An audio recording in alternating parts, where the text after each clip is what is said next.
Wheel of the cards take us today. Hello, everybody. We're going to do a quote card, and we have Worf and Ezri Dax. So it's going to be Season 7 of Deep Space Nine. I will be there, but I will not dance, and the episode is...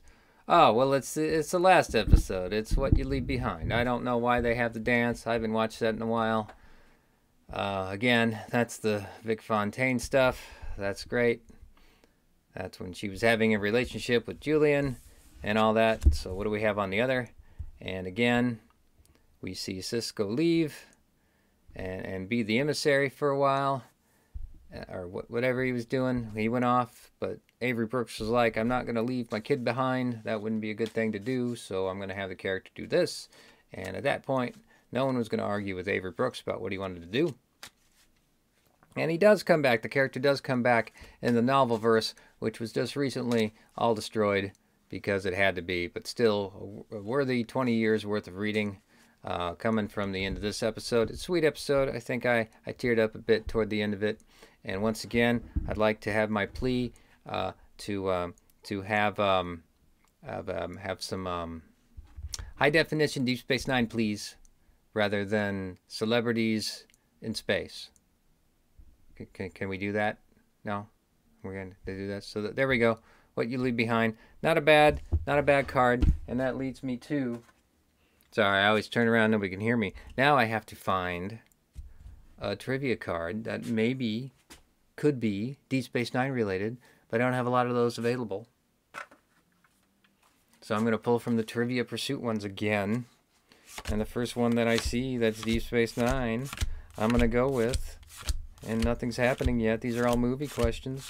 I feel like I'm going to need to... there we go. I was worried I might have to edit this. I still may. But this is like a non-HD show, so it doesn't take up as much space when I try to get all this in the same frame. All right, so some Deep Space Nine trivia again. Can everybody see that okay? I think we already know the answer to this. We don't have to do it. Is that close enough? Can we go closer? I can do that. I have a focus on. Ooh, there we go. Well, now I can't see it at all. But we know the answer to this one, don't we? We wouldn't know Deep Space Nine without it. So this is Garrick. Now, I want to talk about Andrew Robinson. I don't know if anybody remembers. I first got to know Andrew Robinson as the Scorpio killer from Dirty Harry. That's a tough role to live down. And he was typecasted for a long time because of this. And in fact, I think it was Garrick that kind of pulled him out of that, because Dirty Harry was a big influential movie. I don't know that it has the impact it does any longer. It certainly worked on Gen Xers like me. And now we can look back and kind of laugh at it as what it was. But I grew up on Clint Eastwood movies. Good, bad, right, or wrong. They're stuck in there. And Andy Robinson as serial killer guy was very convincing. And they brought, there's another movie, this was maybe 88, 89.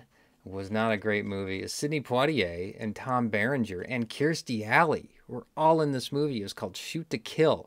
And it was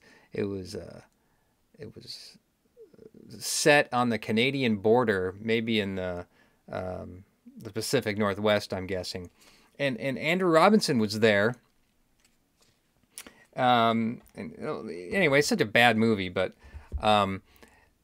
there's a killer that hides out with a bunch of hikers, and Andy Robinson's one of the hikers, and because he's got that association with Scorpio from Dirty Harry, it was like a trick that everybody would think he was the killer, and of course he wasn't. He was a victim, and that's the second time I've ever come across Andrew Robinson in my life, until finally he played Garrick in Deep Space Nine, and we're all thankful for that. And one more time, I just talked about the novel verse. Andrew Robinson is the one that started that up with the Deep Space Nine novel Stitch in Time, which if you ever read any Deep Space Nine novel, it should be that novel. I can't say anything bad about Andrew Robinson. Really finally got to get his chops on in this show. One of the greatest actors on Deep Space Nine, and sometimes acting on Deep Space Nine was very hit or miss. The hits always landed. The misses, we were happy if something landed. Right? Too much overacting, too much stage-like acting, trying to bring these actor personalities down a bit to kind of fit the character that they were supposed to be, so on and so forth. I don't need to mention names, but they do stand out, especially in season 1, and maybe that's because I'm watching season 1, where I can see like this actor's too much, this is hamming it up too much, this one's overacting, so on and so forth. But not Andrew Robinson. All right.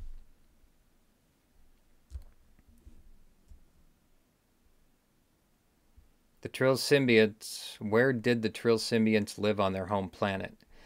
In like a big old pool. Did the pool have a name? Like the Great Recess Pond? Is that? I don't know what the little pond pool was called. I feel bad that I do not. But I'm feeling better about my Deep Space Nine than when I did my first like baseball Deep Space Nine episode. So we're getting better at this. But no, I don't remember what the Trill symbionts and their little pool of milk, what that was called. So I look forward to that answer at the end here. My microphone is right here. Should I do some AMSR when I read the? No. Okay. I won't do that to folks as much as I want to. All right. Okay. So Sisko was on Earth because of the founders, and it was the episode's Paradise Lost, and we got to learn a little bit about ourselves as the human beings and what the founders, by not doing something, were really stirring some stuff up. It's a fine episode to look back to in many different political climates that we continue to live through today. But I don't know what Sisko's official title was when he was on Earth. He had to wear the next gen outfit too. He couldn't put on the red top up here, the little jumpsuit. Official blah blah blah advisor to the blah blah blah with the da da da. Maybe that was it. So I dropped the ball on this one. All right, next question is, we have 3 Alpha Quadrant races, or species. Breen, Cardassian, Romulan. Which did not join the Dominion? That would be the Romulans. Again, another fine episode where the Romulans are brought into the war. And of course, that's a Garrick episode. They also did a novel on that. And right now, I don't know the name of either. But they're great episodes, and it's a novel I have not read. So, and the novel is based on the episode. That's all I can offer you today on the Headspace. And the Breen were like the Star Trek version of Boba Fett, because we never really knew what they were. They were to mask all the time, had something to do. I think they were a species that lived in the cold, because there was something like some refrigeration unit going on in the masks, but not really a species that were explored in the Trek.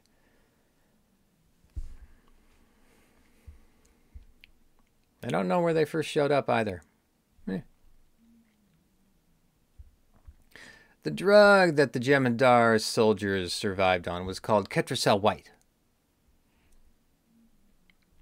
Also be a fine name for for some kind of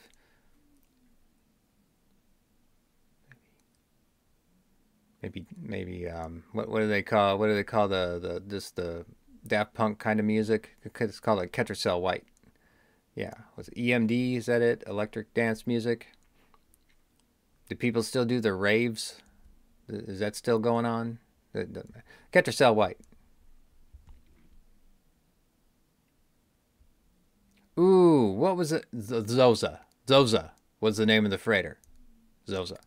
And we can currently see Kasidy Yates on the Orville. What's her name? Dave? I'm blanking. I don't know what. How? I feel bad. I'm gonna know it as soon as I end this show, though, and we're gonna have a link in the description about the great Kasidy Yates. All right. Well, that's all I can do today. See how I did. And how did you do? Elam Garrick. Were they looking for the first name? Hope not. All right. Elam Garrick, played by Andrew Robinson, the great. Okay, so this is where the Trill had their milk bath. It was the caves of,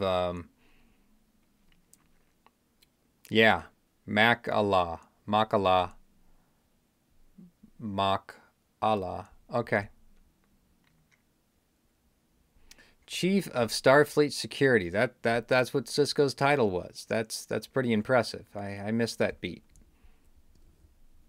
I think it would have been better if he was advisor to the advisor of the advisor, but we'll just leave that alone. What do they call it in Lex? Chief Deputy Backup Courier? I always like that title. Romulan, that was like who didn't join the Dominion. Ketracel White. Also be a good name for a hip-hop group, I suppose. Ketracel White. Well, you know, what am I thinking? Are there still, like, tribute bands out there? Like the No Kill Eyes? Do they still exist? Ketracel White? There's your name. Just get some folks together, and there you go.